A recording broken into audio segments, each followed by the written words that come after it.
Hi, I'm Maggie Shoddy, and this is my Transference Reflection for AEP 873. So for the exploration stage, beginning this course, I really wasn't sure what to expect. On the syllabus, I read problems in education, and I kind of thought, oh, why are we focusing on the negative things?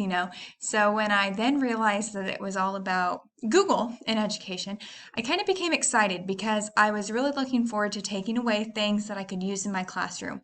In my school district, we use Google, Gmail, Google Classroom, things like this. So I thought, oh, this could be very helpful for me, very beneficial. Um, I did kind of worry about it being all about Google, though. I didn't want this class to be something that we only looked at Google tools without comparing them to anything else. So I was pretty excited to learn something new that I could take away, but I also had a little bit of a worry. So for the explanation, um, first of all, my worry was taken away with one of my favorite assignments when we actually compared the Google Calendar to another online calendar.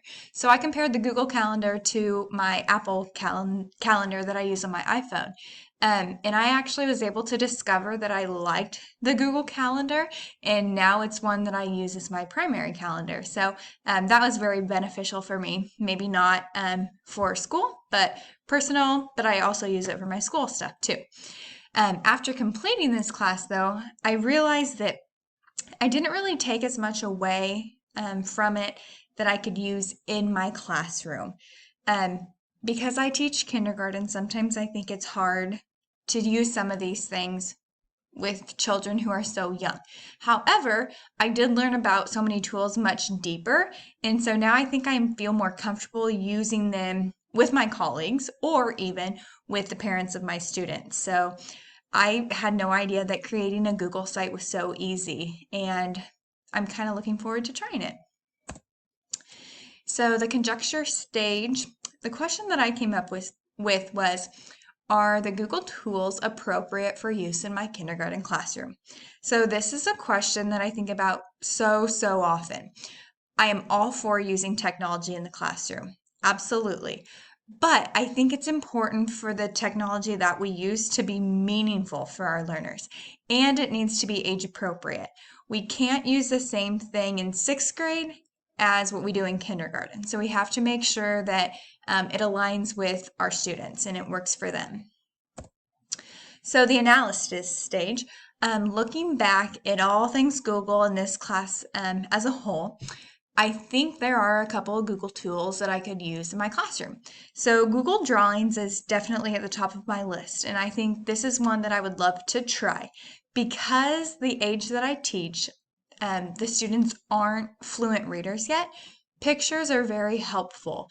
And I know that like one idea in my mind that I have right now is a rhyming lesson with it. So I'd have pictures and they would see what it is, and I would say, put an X on the picture that doesn't rhyme.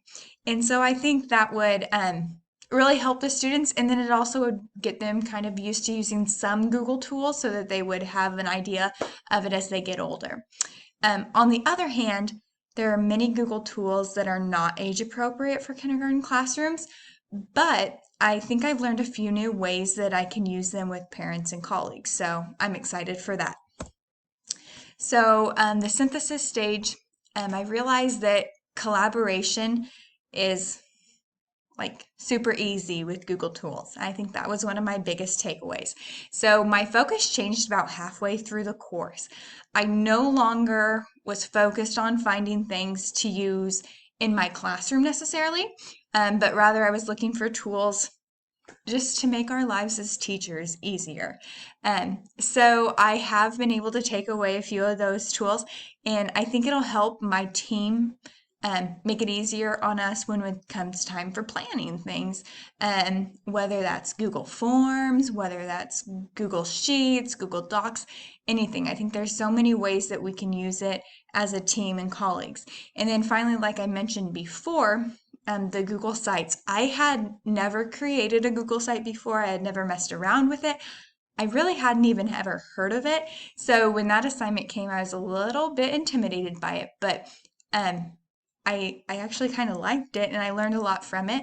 And I do classroom newsletters every week in my classroom. So I think this is one way that I could kind of take that, cut out all the papers that I send home and put it as a Google site. And that's where my parents could find everything from newsletters to snack calendars to announcements, whatever. Maybe it's also where I share a bunch of links. So I think that's a really great way, and I'm really looking forward to trying that. And I want to continue to look for more Google tools that I can use in my classroom and with my colleagues.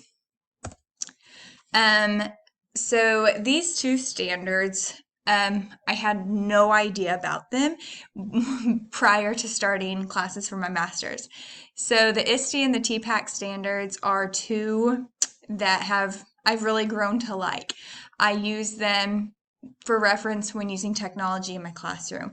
They help me make sure that I'm aligned with what I'm supposed to be doing, and the TPAC standard is especially help me make sure that I am teaching what I need to teach while incorporating technology to help accomplish it. So both of these sets of standards have definitely increased the productive use of technology in my classroom. So I'm very thankful for that.